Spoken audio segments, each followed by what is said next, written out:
Yo, what's up guys? It's Two Guys Gaming here and Dominic back with another episode 2 of our Vancouver Canucks GM Mode. Unfortunately, I had missed the save file from the playoffs on, so it turns out Joe Thornton did not win the Stanley Cup. The Tampa Bay Lightning went ahead and took it, but we still have the 7th pick in the draft. So we're going to look through the draft class, see if we can maybe move up and draft a potential franchise changer. So we have Ryan Merkley, Rasmus Dahlin, Joe Veleno, Philip Zadina, Shenikov, McIsaac wouldn't be bad. Realistically, I think it's slightly unrealistic to just move up. So we're gonna go ahead and take. Hopefully McIsaac stays there. I'd like to pick him, but we'll look. So it seems like he might still be there. So Dahlin, Shenikov, Veleno, Zadina, Merkley, Kupari. Okay, so I'd really like. We'll see if there's any other good prospects. But I think for now we either take Smith over here, first name Ty Smith, or we take Jared McIsaac. We also have a top 6, Riley Suter, Hug, Rickard Hug. No, definitely don't want to take him. Bodine maybe. I think we'll just play it safe and go with Jared McIsaac. He's a really good player. Good Canadian boy, you know. You can't go wrong with that. So we're gonna go ahead and take Jared McIsaac. Perfect. So he's a top 4, which is what we want. McDonald top 6. We'll just go through a bit here. First couple picks. Jet Wu, he's a beast. His name's Jet Wu. Ty Smith also top 4. So not too much lost. Ooh. No, that is not a trade. I thought they were offering us picks. So we'll go ahead and just sim ahead to our next pick, which we have the Edmonton pick. So a couple top 6, top 9. Grulks, Bouchard top 6. That seems like a lot of top 9s. There's another Thomas over here. He's a top 6. So let's see if we can maybe get a top 6 or a top 4 at this point. Even maybe a medium elite wouldn't be bad. I would not be too choked about that. Oh, we have Nando Eggenberger. Ooh, I mean, I would pick just for name. Doesn't seem like there's very good prospects. If you do hear babies yelling, fortunately, I have some kids over at my house, so unfortunately I can't do anything about that. But nonetheless, we'll keep going. We got Peckham. It's not Theo Peckham, Tyler Peckham. I think we're going to go ahead and take Nando Eggenberger. I could really use another winger prospect because we already have Elias Patterson and Jonathan Dahlin, so let's see what he is. He's a top 6 forward, so that's a good pick. I'm really happy with that pick. I'm very happy. Oh man, we just missed a medium elite sniper. Dang, that sucks. But you know what? Them's be the rope sometimes, so whatever. We'll just continue on. We got our first pick. We got another pick. Right now we got a top 9 forward who I'd like to take. I mean, we already took one of them, but we also have a low top 9. So right now we already took a left winger, so I'll go with the right wing. He's a bottom 6, so that's a terrible pick. Oops, did not mean to press that. So that's a pretty bad pick. Unfortunately, that's what happens sometimes. So we have another good pick here in the 2nd round. We got a high top 6. I'm not really willing to take the risk, so I'll take that high top 6. He turns out to be a top 6 defender, which isn't bad, but again, isn't good. Alfred S. Eberle. I'm not really looking to get older player veterans that are second liners right now, so we'll continue on. Sort by potential here. Is there any? Not the best draft. There is 2 third rounders here. Go with the center. I'll take the center. He turns out to be a top 9, which is good. I mean, as long as we build our prospect pool, really, that's what matters, I think. And we'll continue on. There's another top 9, so I'll just go ahead and take him. He turns out to be a low top 6, which is pretty cool. Maybe he could turn into something good. That'd be very awesome. Got a top 6D, a couple top 6Ds here. We got an exact top 9. We also do have a medium backup, which I wouldn't mind taking. So I think we'll go ahead with the low backup. Could definitely improve more. So I think we'll go with a low backup. It turns out to be a backup. Unfortunate. We'll just sim a couple picks to see where that other goalie gets picked. It seemed like he has, oh, there he is. And he is a French starter, so we don't really miss out on much. So now we have the 6th pick in the 5th round. Scouting through, seems like the talent has dropped off. There is still that Brizgalov top 9 forward, who I think at this point would be the best pick to make. So we're going to go ahead and pick him. A low top 9, really not that good, but it's better than having a bottom 6 or an AHL player. So I think I'll take that. And as we continue on here, there's a backup down there. There's also some top 6 Ds. So I see they're all defensive. This one has high league interest, so I think I'll go ahead and see if I can get him. He's a 7th D, which is not good. I don't think I'm going to be signing someone like that. Let's continue on here. There is a French starter, medium French starter. I think we'll go ahead and pick him. He's a backup. So unfortunate there. Yeah, not really much. We may have to, I mean, it's good to deepen our goalie pool, but we don't need that top goalie. If we can get an 80 overall backup signed for 8 years on a cheap deal, I will take that. So we'll go ahead and simulate, ahead. So we got Goldobin. He's going to be a restricted free agent. We got a couple more. I mean, we did unload some major contracts. Thomas Vanek, Alex Edler, Louis Eriksson. So the Sedins are unsigned. This is a big deal now. Do we re-sign the Sedins? They do want an extension. I want to bring them back because, I mean, there's the Sedins. But is it worth that huge cap hit? I don't know. So Nando Eggenberger, will re-sign him. Any Hayden, re-sign him. Korobov. I mean, I think we had a decent draft. We got some good prospects just to fill out the prospect pool. Really, not necessarily get some sterling prospects, but just get some decent prospects. Jared McIsaac definitely up there. Signed this Palmu guy, Cole Lind. I think his name is Cole, correct?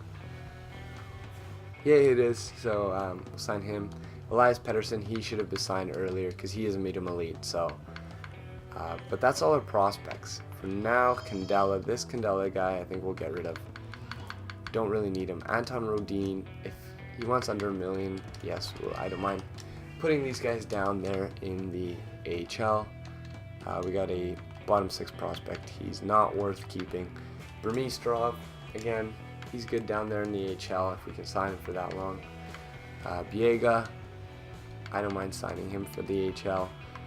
We got Vert, Vertanen. How much does he want on a long-term deal? I don't think that's going to be able to happen. We'll keep him on the 4th line for another year. Maybe he can turn into something. Jordan Subban, probably going to be a pioneer defenseman for the rest of his career, unfortunately. Troy Stetcher, he wants a lot as the years go up. I really want to offer him that 1 year at 1.5 mil because he needs to prove himself, and really 2.5 mil doesn't justify an 80 overall. So let him grow. If he grows and whatever, I'll give him a paycheck. If he doesn't, it doesn't matter. We don't lose at all. So we'll just keep going through releasing these guys that really AHL.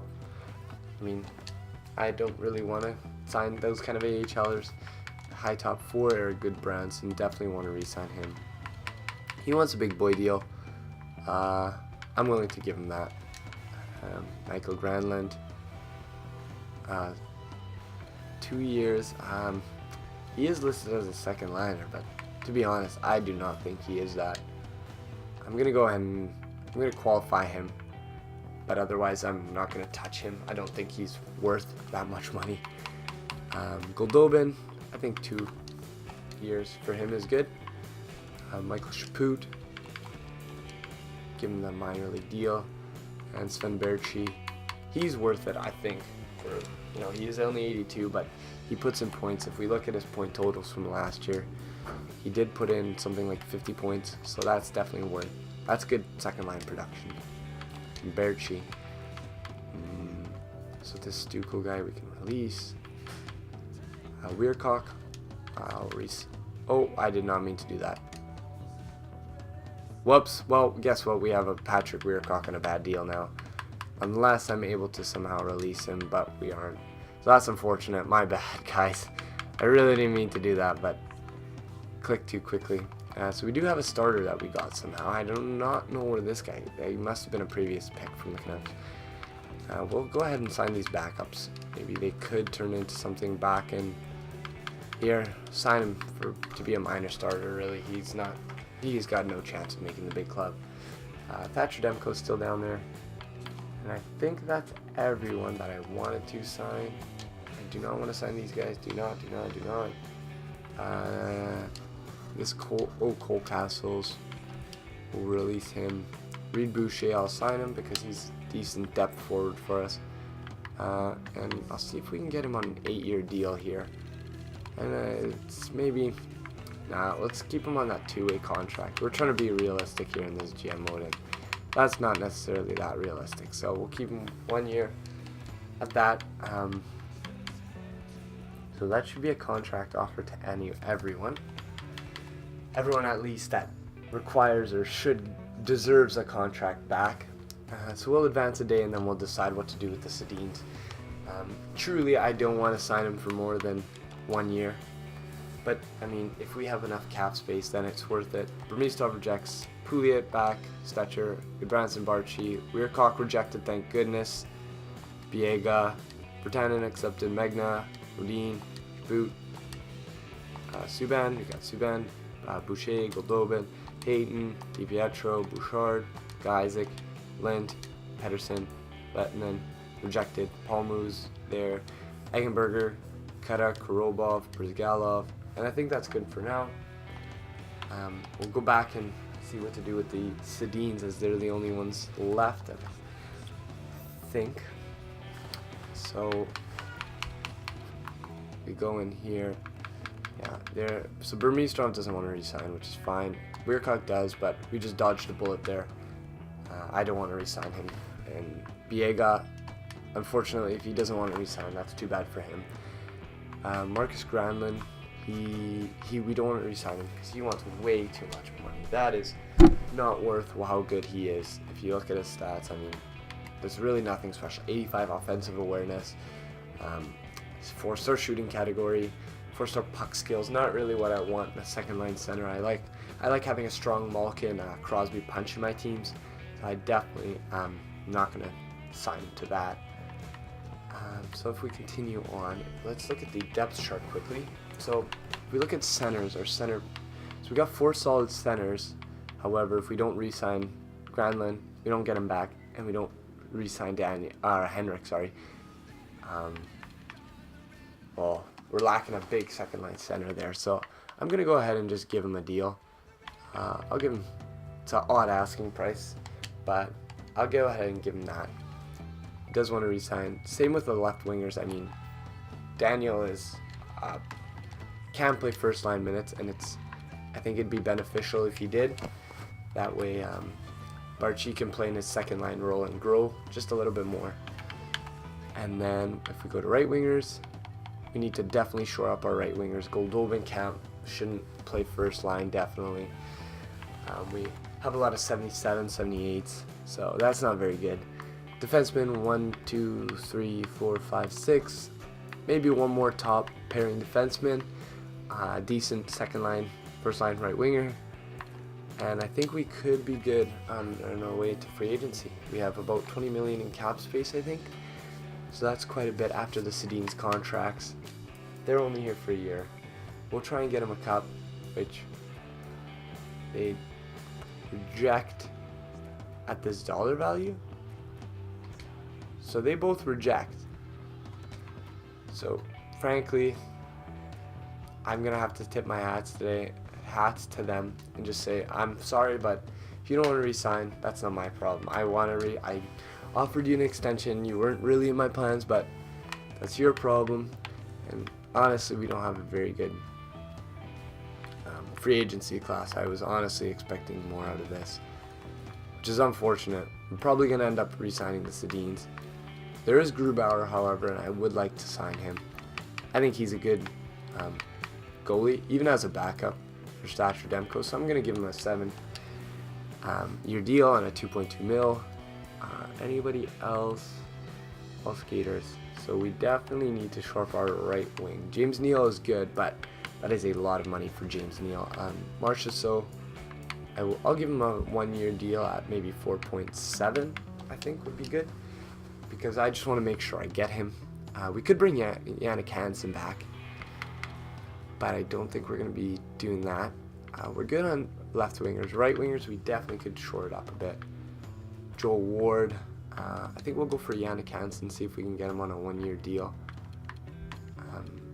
It'd be nice having a nice third line scoring option maybe, and we do have a cap room to boot for this 1 year. So we'll go ahead and sign him. We could bring back Jason Garrison on. We're just bringing back all these old Canucks. Jason Garrison, bringing back Jason Garrison, Yannick Hansen. There's Dennis Seidenberg, Hickey over here with an awesome name. I'll sign him on a 2-year deal considering he is 29. But it is a big contract, and I'm not really the biggest fan of that. So I'll give him a 1-year, 5.25 mil deal. And then we have Yemelin. Would I want him? No. Bieksa, could bring him back. I'm tempted, but we can't just keep bringing back Canucks players. But otherwise, I think that's good for now. I will try now to re-sign Henrik and Daniel. Put them on similar contracts, about 4 mil. They are really good players, and I mean, not seeing them retire in a Canucks jersey, I think would be a shame. So we'll go ahead and send them offers. Advance a couple days, and let's see who we get out of those offers. It would be nice if we got every one of those players, but I understand that's probably not going to happen. So July 4th, July 5th, we got Hickey, we got Hansen. Wow. So we've been rejected by Daniel Sedin for the Toronto Maple Leafs. So we basically pulled a reverse Matt Sundin and went back his old team. But we have Henrik, Grubauer's there, Marchessault, Garrison. So I think we definitely just shored up our lineup big time. And as we now head into the next season, we can take a quick look and see how our team's going to line up, and if this is our year to contend, or if we should take one more year to kind of rebuild, revamp, and set up for the next year. Because who is the top prospect? Now it's completely slipped my mind. I can't remember who the top prospect in next year's draft is. But nonetheless, Marcus Granlund. Yeah, that is a good point. Maybe we should do something with him. So now it's August 20th. Season's starting soon. I'm going to go and check out what Marcus Granlund has been up to. Is he here? Yes, he is. So now he wants 3 mil. So I think holding out was a good idea. I wouldn't mind giving him 2 years, but I think we'll stick with 1 year for now. I don't think he's going to improve that much. So I'll give him a 1-year deal at what he wants, which is $1 million less. So I definitely think holding out on him was a good idea. Definitely with RFAs, they always want a lot of money. And I don't think, especially, for an 81 overall, I know his role is listed as a second liner, and we get Granlund. So he has anxiety with his new team, even though he's been playing for us for a couple of years. So that doesn't really make sense to me, but I digress, and we'll continue on to the season. We'll take a look through.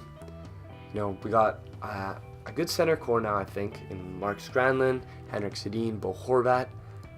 We got left wingers. We got Daniel Sedin playing. We also got Goldobin coming up. Berchi.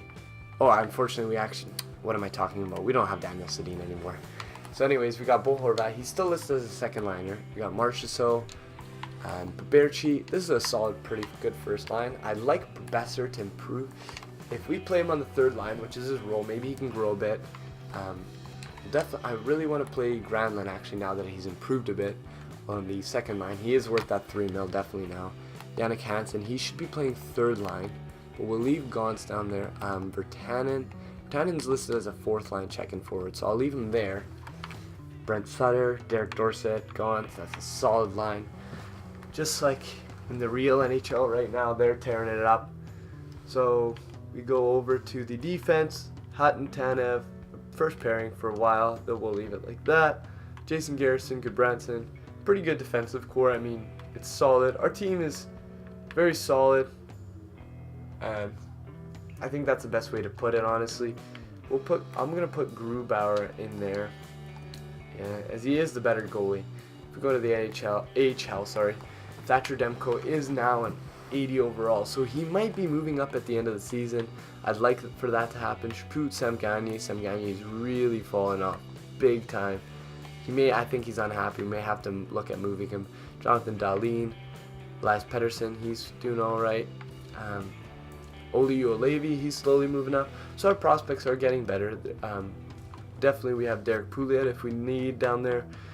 And we have, I'm not really a fan of having all these AHL bottom players, AHL top 6, AHL bottom 6, AHL bottom 6. I'm not a fan. I'd rather have prospects playing down here. So we have Cole Lynn, Jonah Gajdovic. I think I'm going to cut it here. Thank you guys for watching. This has been Dominic from Two Guys Gaming. And I'll come back with another episode quite soon, episode 3, and we'll get year 2 underway. Thanks for watching, and have a great